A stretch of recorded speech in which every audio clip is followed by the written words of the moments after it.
আসসালামু আলাইকুম। আপনারা জানেন আমি বিগত 2 দিন আগে একটি পোস্ট করেছিলাম।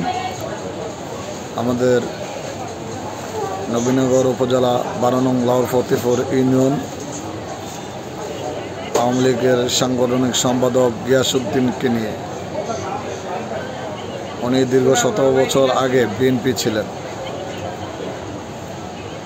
উনি আওয়ামী লীগের মজা নেওয়ার জন্য, মজা খাওয়ার জন্য দীর্ঘ 17 বছর আগে আওয়ামী লীগের সাংগঠনিক সম্পাদক হয়েছিলেন। দীর্ঘ 17 বছর পর উনি আবারও বিএনপিতে জয়েন করার চেষ্টা করছেন।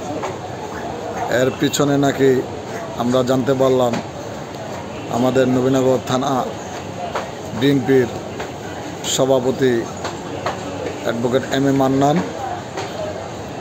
ওনার ছত্রছায়ায় নাকি উনি বিএনপিতে জয়েন করার চেষ্টা করছেন। আমি প্রিয় শ্রদ্ধাভাজন অ্যাডভোকেট এম.এ. মান্নান সাহেবকে এর ব্যাখ্যা দেওয়ার জন্য বিনীতভাবে অনুরোধ করছি।